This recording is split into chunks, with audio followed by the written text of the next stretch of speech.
Healthcare workers tell our I-Team abuse on the job is out of control. Their concerns come almost 2 weeks after a stabbing at a St. Louis area hospital that left a nurse with a severed artery in her neck. Our Paula Vassan spoke with nurses saying this is happening too often, and it's time for that to change. A warning, you may find some of the details and photos in this story disturbing. Patients just started stabbing people in triage. It's always been something's going to happen. It's going to happen one day. It's going to happen. Bridgeton PD is also up there at the ER. And it happened.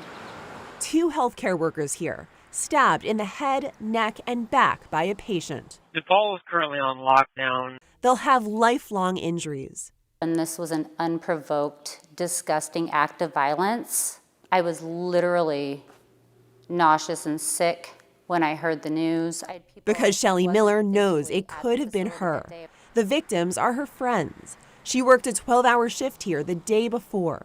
I can't even tell you how many times I've been slapped or my hair pulled or just shoved out of the way. Like you go to start somebody's IV, they're like, don't touch me, and they just push you out of the way. I had feces thrown at me.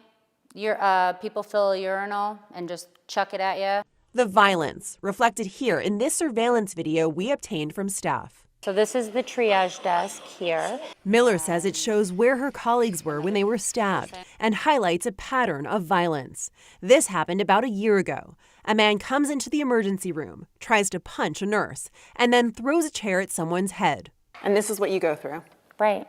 No one heard about this.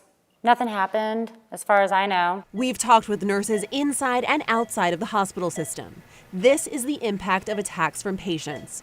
Bruises, stitches, and blood. Healthcare workers wrote to us about being kicked in the shoulder, scratched, bit, and slapped. Pregnant nurses have complained about being kicked in the stomach.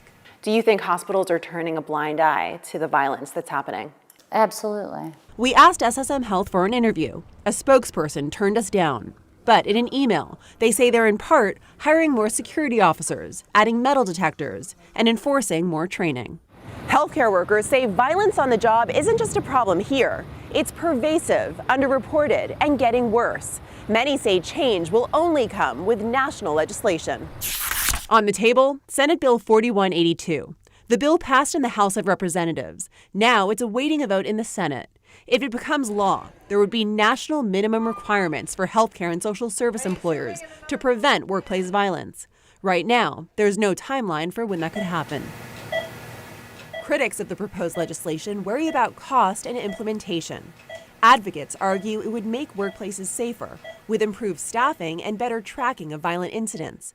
Because right now, there is no federal requirement for employers to record workplace violence, unless it results in death, restricted ability, or days away from work. It's so frequent that you get injured that you don't really think twice about going back injured.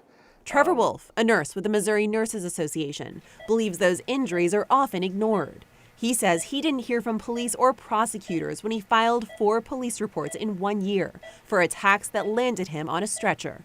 The reason, he says, is often because patient privacy laws make it harder for law enforcement to hold attackers accountable. They need records from the hospital to do so, and the facilities block that access of records. Despite the pain, nurses like Miller keep coming back. I've been a nurse longer than I've been anything else in my entire life. That's who I am. It's part of my identity. What do you think needs to change to make you feel safe going to work? We have to have consequences for your actions.